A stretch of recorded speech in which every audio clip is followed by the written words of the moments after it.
नमस्कार बच्चों, आज आपको संधि पढ़ाएंगे।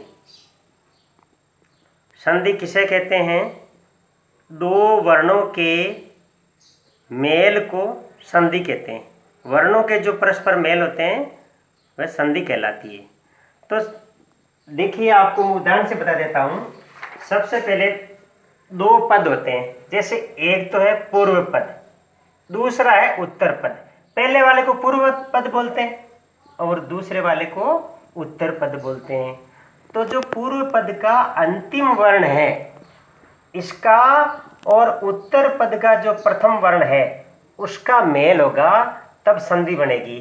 जैसे राम लिखा हुआ है, राम बना है र आ म अ, यानी राम के अंत में म है, इसमें मैं छिपा हुआ है। अंतिम वर्ण क्या है? अ। मैं में क्या छिपा हुआ है? अ छिपा हुआ है। तो अ प्लस अ बराबर आ बनेगा।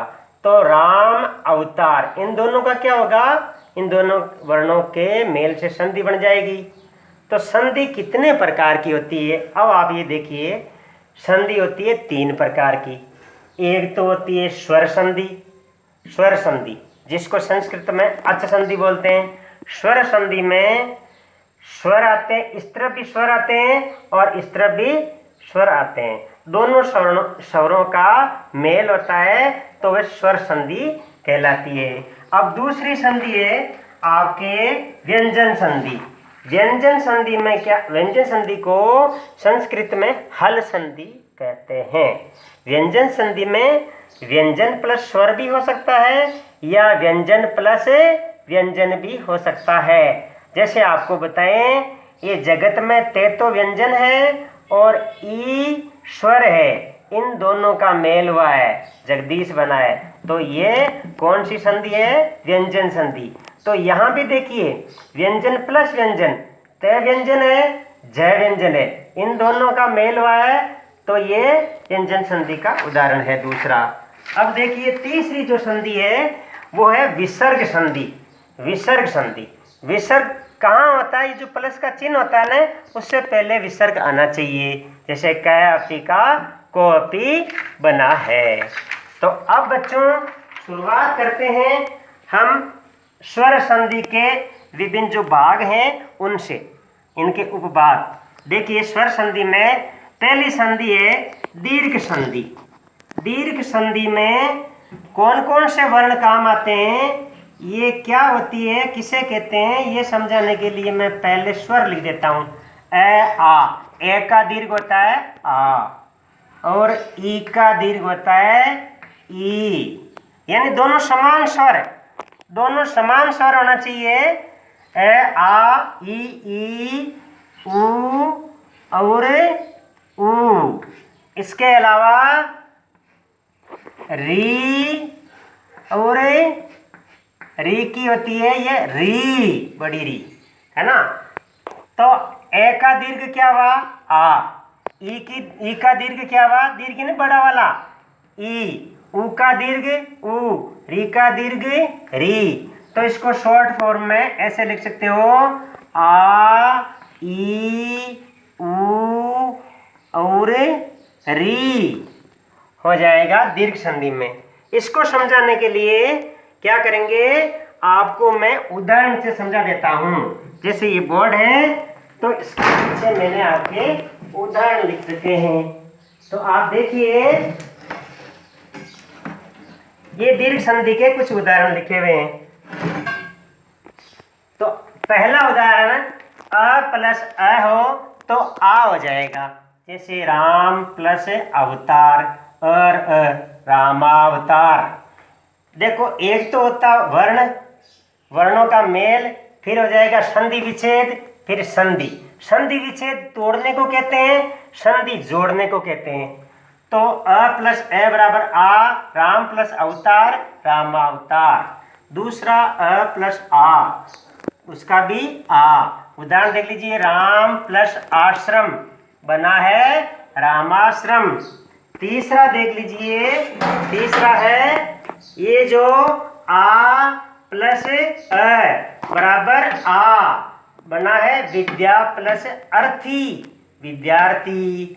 आ प्लस आ का कोई उदाहरण देख लीजिए, विद्या प्लस आले, ये आर ये आ मिला करके विद्यालय बनाया है। ई प्लस ई बराबर ई, जैसे रवि प्लस इंद्र, जिसमें इसमें भी छोटी है इसमें भी लघु है, दोनों ही लघु है तो दीर्घ हो गई रविंद्र। वैसे ही रवि प्लस ई बराबर ई, रवि प्लस ईश बराबर रवीश। आपने देखा होगा। फिर है ई प्लस ई बराबर बड़ी ई, नदी प्लस इंद्र नदींद्र। वैसे ही ई प्लस ई बड़ी ई, नदी प्लस ईश नदीश, ऊ प्लस ऊ बराबर बड़ा ऊ दीर्घ ऊ, लघु प्लस उपदेश लघुपदेश, लघु प्लस ऊर्जा लघुर्जा। वैसे ही री प्लस री बड़ी री, जैसे पितृ में री छोटी री है और ये भी री है, दोनों मिलकर के पितृण, यानी समान जब स्वर होते हैं तो सब में दीर्घ हो गए। ये बच्चों आपके दीर्घ संधि पूरी हुई है। अब चलते हैं वापिस गुण संधि की ओर। गुण संधि बताते हैं आपको। ये देखिए गुण संधि, गुण संधि में क्या होता है उसके नियम आप देख लीजिए पहले। गुण संधि में जो प्रथम पद है उसका अंतिम जो वर्ण है वो ए या आ होगा। उसके बाद में यदि प्लस के चिन्ह के बाद में पहले ए या आ हो और बाद में ई या ई, इनमें से कोई हो तो इसका गुण होकर के ए बन जाता है, ए की मात्रा।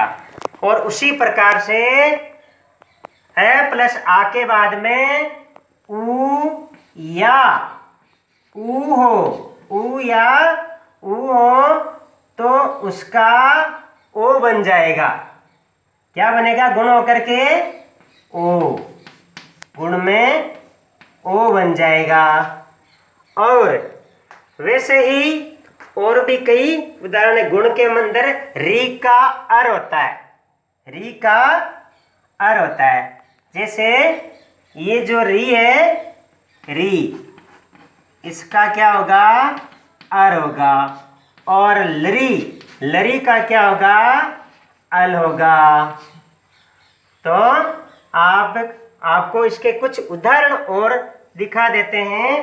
तो उदाहरण के लिए वापिस आप बोर्ड के पीछे साइड में आपके उदाहरण लिखे हुए हैं, वो आपको वापिस से दिखा देते हैं। तो आप देखिए कौन सी संधि पढ़ रहे थे अपन? गुण संधि। देखो वर्ण ए प्लस ई बराबर ए, जैसे भूप प्लस इंद्र भूपेंद्र, आ प्लस ई बराबर ए, भूप प्लस ईश भूपेश, आ प्लस ई ए, राजा प्लस इंद्र राजेंद्र, आ प्लस ई ए, राजा प्लस ईश राजेश। वैसे ही आ प्लस उ ओ, सूर्य प्लस उदय सूर्योदय। वैसे ही सूर्य प्लस ऊर्जा सूर्योर्जा। प्रजा प्लस उपकार प्रजोपकार, प्रजा प्लस ऊर्जा प्रजोर्जा। देव प्लस ऋषि देवर्षि, री का क्या है? अरवा है। देव प्लस ऋषि देवर्षि। वैसे ही महा प्लस ऋषि महर्षि। अब देखो एक के बाद में लरी हो तो जैसे तव, तव में वे में ए है, तव प्लस लरिकार बराबर तवलकार। ये बच्चों गुण संधि आपकी पूरी हुई। अब आपको वापिस चलते हैं स्वर संधि में। जो तीसरी संधि है वो है, तीसरी संधि आपके वृद्धि संधि। तीसरी संधि कौन सी है? वृद्धि। तो वृद्धि संधि के लिए आप वृद्धि संधि के लिए पढ़ोगे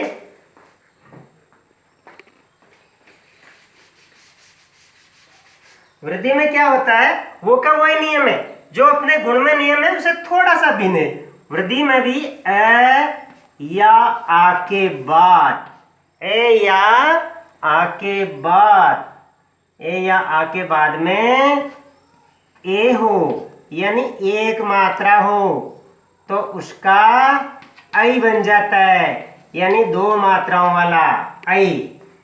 और यदि ओ हो, और यदि ओ हो, ओ या औ, ए या ऐ हो तो उसका ऐ बन जाएगा, ओ या औ हो तो उसका भी ओ या औ हो तो भी उसका औ। यहाँ ए के साथ में ऐ भी ले सकते हैं, है ना, ओ या औ का औ बन जाएगा। एक हो रहा है, एक और कौन सा रहा है, इसमें क्या होता है, वृद्धि संधि में री का आर बनता है, री का आर बनता है। अब देखिए बच्चों, उदाहरण स्वरूप आपको बता देते हैं, वापस आपको उदाहरण बताते हैं वृद्धि संधि के उदाहरण के लिए। आप देखिए, ये आपके सामने उदाहरण,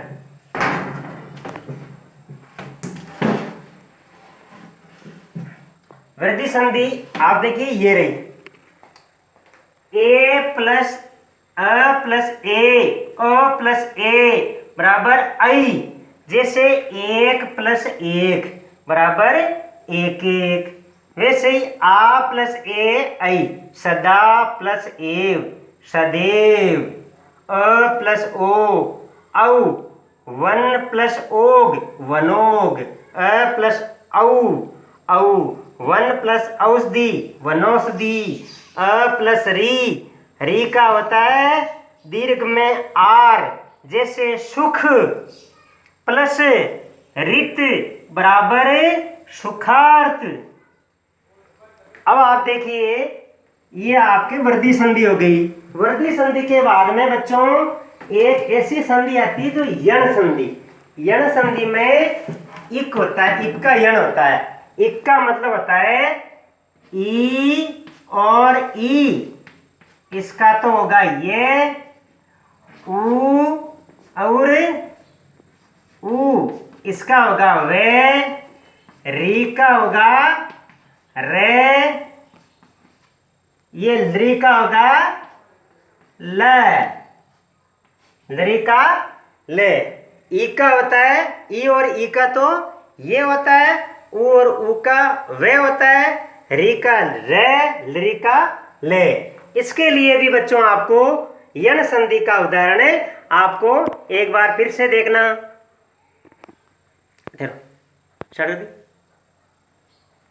अब यण संधि जो आपको बताई जा रही थी कि ई का ये होता है, तो प्रति में ई है ना, इसका ये हो जाएगा प्रति प्लस एक बराबर प्रत्येक। वैसे ही ई का ये नदी प्लस अंश नद्यंश, नद्यांश नहीं बनेगा नद्यंश, है ना। वैसे ही ऊ का वह होता है सु प्लस आगत बराबर स्वागतक। मतलब छः में से जब ऊ निकला तो छः आधा रह गया, और ऊ का वे हो गया, वे में आ मिल गया, स्वागत बनाया। वैसे ही भू आदि, भू में से ऊ निकल गया, भे आधा रह गया, वे में आ मिल गया तो भवादि बन गया। अब देखिए री का रे होता है धात्री प्लस अंश है तो धात्रंश बन जाएगा, री का रे बना है। अब लरी का ले बनता है तो लरी प्लस आकृति, इसका बना है लाकृति। तो ये बच्चों यण संधि पूरी हो गई। अब आगे चलते हैं अयादि संधि में। बच्चों देखिए नाम इसका ऐ आदि है। देखो अयादि में ए का होता है ए का होता है अये, है ना, ए का ऐ, और अब ऐ, ये ऐ यानी दो मात्रा, इसका होता है आय, और ओ, ये ओ का होता है औ, और औ का क्या होगा, औ का होगा आव। ये आपके अयादि संधि में होंगे। तो अयादी संधि समझाने के लिए देखिए आप 4 उदाहरण देख लीजिए। सबसे पहले आप देखिए ए का आई होता है, जैसे ने प्लस अन बराबर नयन। वैसे आई का होता है आई, नई प्लस अक बराबर नायक। वैसे ही ओ का होता है अव, पो प्लस अन बराबर पवन। औ का होता है आव, पौ प्लस अक बराबर पावक। इस ये एचो आई वायाव सूत्र है अयादी संधि का, इससे ये होता है। अब बच्चों अगली जो संधि है बहुत ही सरल है, पूर्व रूप। पूर्व रूप संधि आप आराम से समझ लीजिए। यदि ए, ये लो ए, या ओ या उ, है ना, इनके बाद यदि ये अ हो तो इसका अवग्रह ए हो जाता है, तो इसका अवग्रह ए हो जाता है, ऐसा ए हो जाएगा अवग्रह ए। अब देखो अवग्रह ए वाला आप उदाहरण देख लीजिए। पूर्व रूप संधि में ए या ओ के बाद जो ऐसा ए है उसका अवग्रह हो जाएगा, ऐसे एस की तरह। तो वने प्लस अत्र, तो ये बना है वनेत्र। को प्लस अयम, को अयम। ये पूर्व रूप संधि पूरी हो गई बच्चों। अब अंत में है लास्ट संधि बची है पररूप। पररूप संधि में क्या होता है, प्र या उपसर्ग के बाद में यदि ए या ओ हो तो उसका पररूप हो जाएगा। इसके अलावा शकंदु, करकंदुर, मनीषा, इसमें भी है तो उसका भी पररूप हो जाएगा। तो आपको उदाहरण से समझाऊं बच्चों। देखिए यहाँ देखिए आप, ये पररूप संधि प्र प्लस एजते ना, ये प्र उपसर्ग है, इसके बाद में ए आ गया। होना तो आई होना चाहिए था, वर्दी संधि होनी चाहिए थी, लेकिन पररूप संधि हुई है क्योंकि प्र उपसर्ग के बाद में ए आया है, तो प्रेजते बना है। अब दूसरा है उप प्लस औसती, तो ये उप उपसर्ग है, इसके बाद में ओ आया है, उपोषती बना है।